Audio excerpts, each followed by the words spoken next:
Welcome to this explainer. Today, we're diving into something completely different. It's a deeply visceral, totally immersive journey. We're going to step directly into the shoes of history's most feared conqueror. Now, I want you to imagine, just for a second, that the history books aren't actually about someone else, they're about you. All right, let's get into it. Picture this. You are exactly 9 years old, and the world has decided you should not exist. Your father, a tribal chief, just drank tea with some strangers on the steppe. They smiled right at him, but, well, the tea was poisoned. So you're just a little boy watching your father stop breathing. And then the absolute unimaginable happens. Your own tribe doesn't rally around you. Instead, they take a vote. A rival family seizes power, and they decide to abandon your family entirely. They literally pack up their wagons and leave you behind to die. Part 1. Abandoned in the Snow. So the dust settles, the steppe goes completely quiet, and you are left totally alone. We're talking a widow and 7 children, no herds, absolutely no protection, stranded in a place where the winter temperature drops to 40 below zero. Look at this timeline. By age 10, you're starving. You're eating roots that your mama literally has to dig out of the frozen ground. By that second winter, you're surviving on rats, marmots, honestly, whatever your arrows can manage to hit. But what's absolutely fascinating here is what keeps you alive through these freezing winters? It's belief. Your mother tells you these stories around the fire, insisting that you descend from a great bloodline. And you know what? You have to believe her. Because out there in the snow, belief is literally the only thing on the menu. And that brings us to age 13, and a really stark moment we need to talk about, your first kill.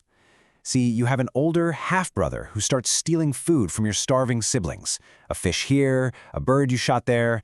Now, in a starving family, stealing food isn't just theft, right? It is attempted murder. You warn him. He laughs. So, you and your younger brother surround him with drawn bows. This brutal reality establishes the very first major rule of your life. As the quote says, the strong take everything unless someone stops them. Part 2. The Rules of Survival. So, we jump to age 15. Word actually spreads across the steppe that the boy abandoned in the snow somehow survived, and the tribe that left you, they decide they need to fix their mistake. But they don't come back to help you. Oh no, they drag you back to their camp and lock a heavy wooden yoke, a kangay, around your neck. You're put on display as this trophy slave. You can't even feed yourself or lie down properly. But during a camp festival, while the guards are busy drinking, you swing that massive wooden yoke into a guard's skull and run into the night. You hide out in the freezing river water, breathing through the reeds as search parties walk right by with torches.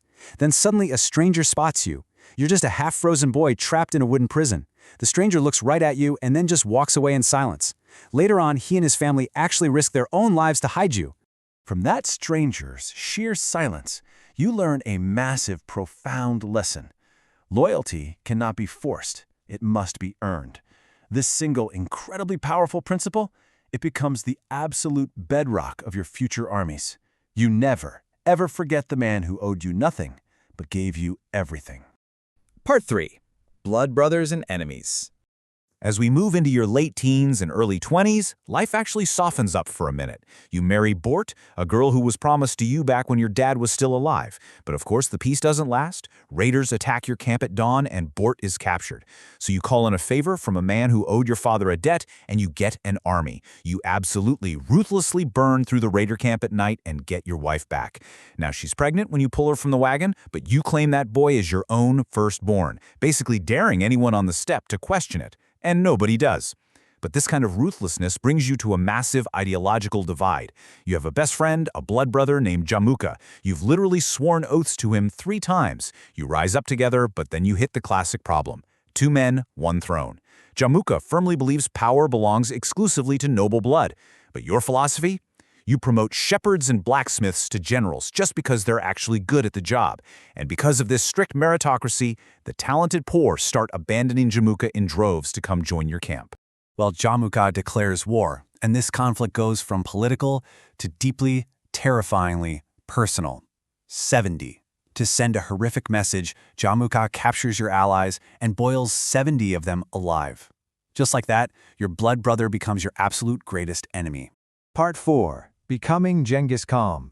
What follows that ultimate betrayal is 20 grueling, incredibly bloody years of war across the steppe.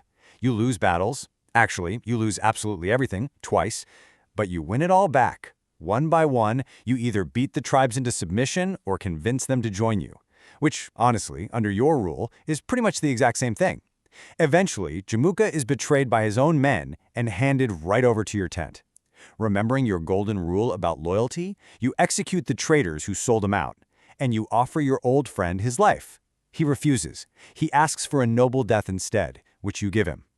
Finally, in 1206, the unified tribes gather. As this quote says, they raise you on a felt blanket to the sky, and they give you a brand new title, Genghis Khan. You are 44 years old. Most conquerors are totally finished by that age, but you haven't even started. Part 5. The Unstoppable Empire Machine. Let's shift gears and look at what happens next, because the entire scale of history is about to flip. Under your leadership, the steppe evolves from this chaotic group of warring nomads into a deeply systemic, unstoppable weapon. You're not just a Khan anymore. You are a machine. Every single rider in your army gets 3 spare horses. That lets you cover distances that totally baffle enemy generals. You promote strictly on talent. You set up formulaic loot sharing so that everybody gets a cut. And, maybe most brilliantly, you absorb enemy engineers into your ranks instead of killing them. This exact system is exactly how you manage to break through and conquer China's northern empire. But then, we hit this really fascinating turning point. What happens next is, literally, the most expensive insult in human history. The crazy truth is, you don't even want to fight the West. You just want to establish trade with the Khwarezmian Empire of Persia, which happens to be one of the richest realms on Earth at the time. So let's walk through the steps of this unbelievably fatal mistake. Step 1. The governor of the empire murders your merchants and steals your trade goods. Even then, you try to avoid war. You do the unthinkable and actually politely ask for an apology.